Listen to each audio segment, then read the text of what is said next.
Les grands centres de formation pourront-ils embaucher des salariés en tant que formateurs?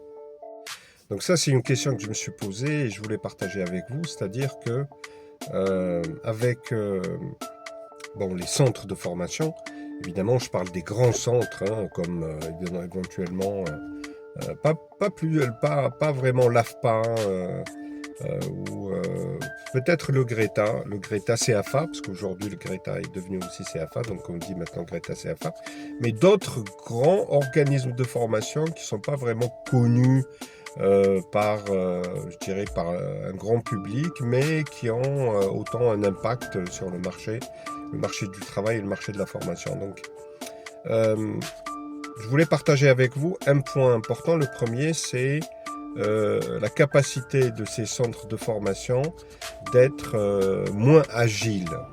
Alors quand je dis agile, c'est le fait qu'il y a, je dirais, une tension au niveau du travail et le coût du travail a augmenté.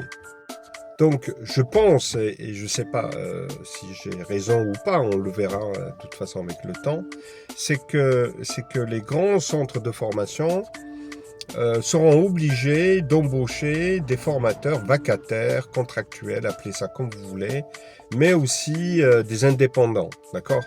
Donc il faudra tout simplement contractualiser la relation que le centre de formation aura avec ce formateur.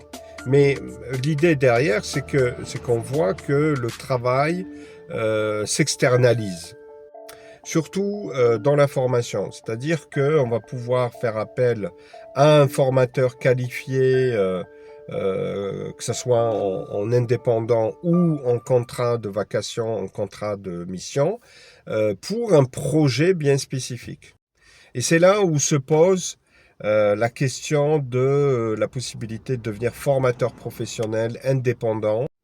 Évidemment, le marché va, pour moi, s'ouvrir encore plus, c'est-à-dire qu'il va avoir vraiment une grosse concurrence, d'ailleurs on le voit aujourd'hui. Et ce qui va faire vraiment la différence, c'est votre capacité à vous adapter par rapport au marché et à vos compétences en tant que formateur. Tout ça pour vous dire que on va vivre de plus en plus une flexibilité, je dirais, du marché du travail, liés à des effets systémiques hein, du travail, du coût du travail, tout ce qui s'ensuit.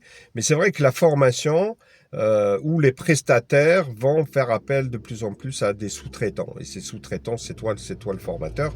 Donc il y a quelque chose à faire à une seule condition, c'est que tu te mets le plus vite possible dans cette démarche de créer ta propre activité de formateur, évidemment, intervenant externe. Donc, et c'est à partir de là, peut-être qu'on pourra parler du comment tu vas gérer je dirais, ton projet, pouvoir c'est ce qu'on appelle les slashers, hein, pouvoir avoir peut-être en mi-temps avec un ou deux centres de formation selon le nombre d'heures d'intervention.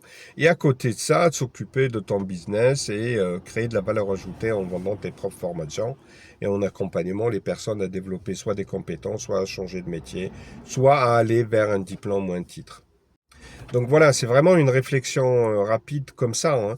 Mais je suis convaincu qu'en creusant encore un peu plus dans cette idée, on pourrait en sortir de la valeur ajoutée et de la perspective pour votre projet et pour tout le monde. Donc je vous dis bonne fin de journée et à plus.